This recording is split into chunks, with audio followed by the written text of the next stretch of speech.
Hi everyone, today I'm going to be reviewing the Roav Smartcharge Kit F2. This is a Bluetooth wireless FM transmitter bought for my wife's car, and this is basically a little device like this.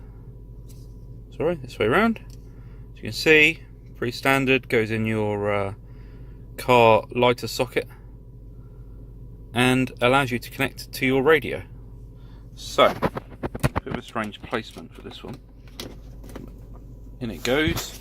You can see the red lights. Searching for Bluetooth, and any second now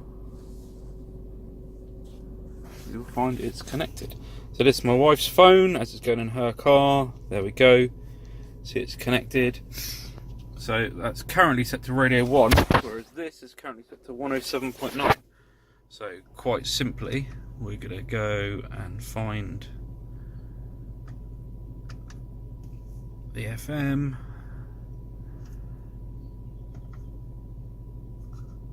Track it all the way down, so we can do this a bit quicker manually.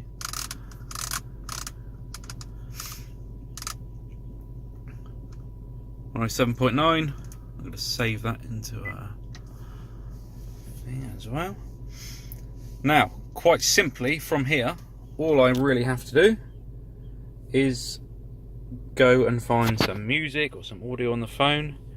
So, just going to search for royalty free.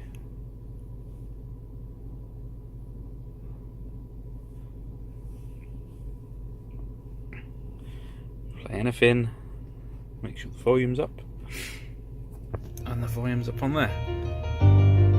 So as you can hear, nice clear audio, very easy to use, and you can't really go too far wrong with that part.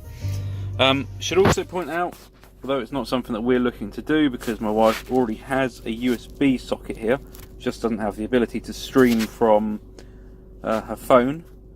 This also allows you to plug a USB in and somehow manages to play it. Not something I've looked into, but I believe it's possible.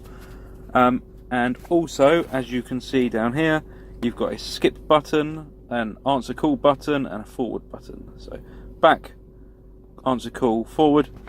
Very good for the likes of Spotify and things like that. Obviously good for answering phone calls. It's got a microphone in the actual device which will allow you to pick it up. Now the last thing to show you with the phone side of things is you actually get a Roav Charger app. Now, as part of this, it shows you what your device is, the throughput of it. So it's 14 volts currently. Just shows you that you are connected there. This allows you to actually change on the device itself. So obviously we're still on 107.9 here. Down here we can switch to whatever we like, really. So obviously we're sticking with 107.9. It's nice and high. There's not many frequencies on the FM station that are around it. And then there's a few settings here. So there's parking notification, which basically will take a note of where you are parked and allow you to get back there. I think it's more in the app than in the actual device itself. I'm not 100% sure. Automatically play music. It's got a few different things in there. So lots to play about with. But all in all, very easy to use device. I got it for a bargain at £15 on Amazon today, so I can't complain. Fully recommend it, and look forward to seeing you in the next review.